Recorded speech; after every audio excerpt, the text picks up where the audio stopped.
Greetings, Culver City Chamber members, elected officials, city staff and guests. Thank you to the Chamber for organizing this thought-provoking and productive summit and for inviting me to speak today. As your mayor, I'm honored to present this year's State of the City Address. I've been mayor during the last 7 months that have been some of the most difficult our city has ever faced. We have all wrestled with the pandemic in our own ways, but tragically, COVID-19 has claimed the lives of 34 Culver City residents. These were friends, mothers, fathers, brothers, and sisters. They left behind loved ones who will forever have a hole in their hearts. This virus brings sorrow in its wake around the globe. On behalf of the city, I send our condolences to the friends and family of those who have passed away. But we cannot let their deaths be in vain.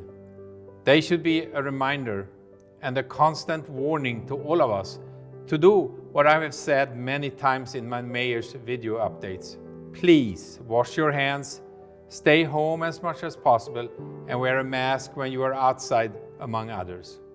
In the midst of all this chaos brought about by the pandemic, I have special gratitude for our city employees who have worked so hard to staff our Emergency Operations Center, spending long hours to ensure that our city remains ready and able to handle whatever is thrown our way next.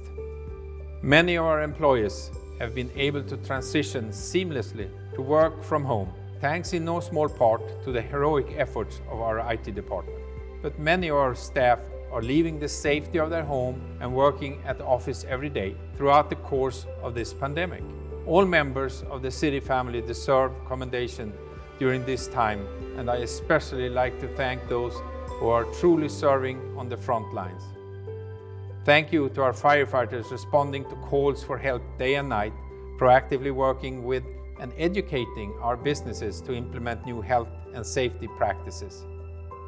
Thank you to our police officers who, despite working under more pressure than ever before, display professionalism in keeping us safe day in and day out, especially as our community experienced both peaceful demonstrations and dealt with looting following the tragic death of George Floyd. Our officers were compassionate, effective, and professional in a way that should be a model for police departments across the nation. Thank you for setting the bar so high and for protecting our community every day. Thank you also to our Parks, Recreation and Community Service staff, working tirelessly to provide food assistance and social support to our seniors and others in need, and keeping park patrons safe as they get outdoors. Thank you to our bus drivers. Even as COVID spreads through the community, they continue to make the best municipal bus line in the country safe, efficient and reliable, and ensure that everyone using public transportation can get to work and put food on the table for their families. Our bus system has demonstrated incredible resilience during this time.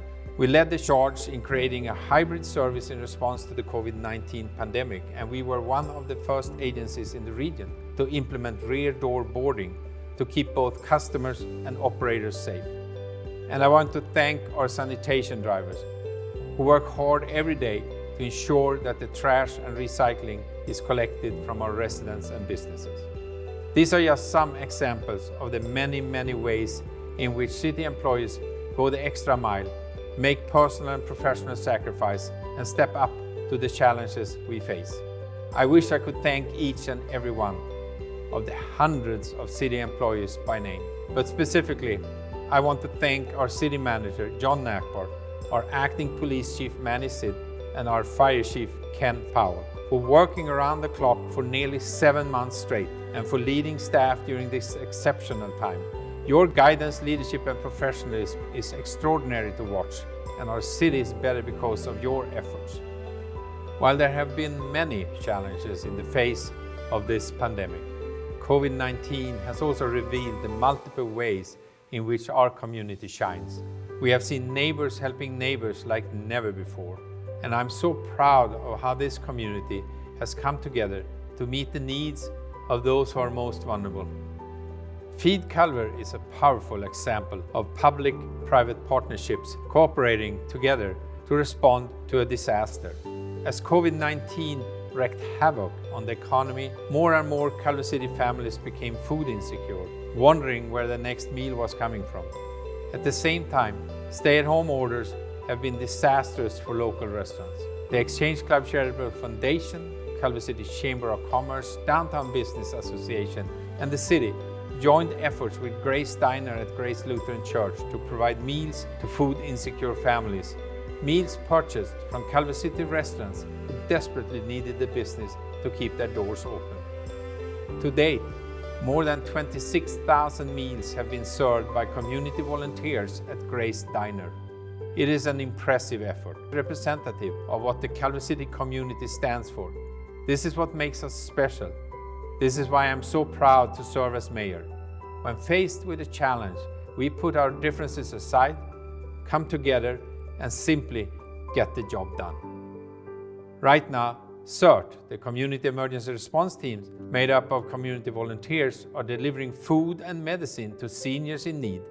Partnerships are being formed between groups that before the pandemic really didn't interact, and new lines of communication are helping our city respond faster than ever before. These partnerships have also resulted in the city's Economic Recovery Task Force, another great example of how we have worked together to respond to disaster. We established the task force early in the course of the pandemic with the aim of spurring an economic recovery in the wake of COVID-19. That group has grown to more than 50 businesses, property owners, and residents, helping to guide our recovery efforts. Through regular meetings and an extensive survey, we learned the needs of the business community and developed strategies, policies, and programs designed to help. One of the newest initiatives to come out of the Economic Recovery Task Force is the Choose Culver City Buy Local campaign, which the city launched at the end of November. Through social media posts, lawn signs, window posters, and more, we encourage residents to think local first and choose Culver City when shopping, ordering food, or seeking services. In this small way, every Culver City resident can help keep our local businesses afloat. If you haven't already, I encourage you to consider signing up as a Buy Local ambassador on the city's website. Out of all the programs the city has rolled out in response to COVID-19 during my time as mayor, the program I'm most proud of is the city's Emergency Rental Assistance Program. Through this program, which began in August, the City Housing Division offers 12-month rental assistance or 3-month rental catch-up to residents who are impacted by COVID-19 and meet income requirements. So far, we are assisting 11 families and individuals with the 3-month catch-up program and 58 individuals and families with the 12-month program. These programs not only provide a lifeline for our residents struggling to stay in their homes, but also rental income for our landlords, many of whom are small mom and pops who need the revenue they get from their rental units to put food on their own tables every month. Another effort of which I'm extraordinarily proud is the way in which we have improved our public transportation system, even in the face of the pandemic. We have an incredible transportation department, and that's not just my opinion. In November, the California Transit Association recognized our transportation department as the 2020 Distinguished Transit Agency of the Year.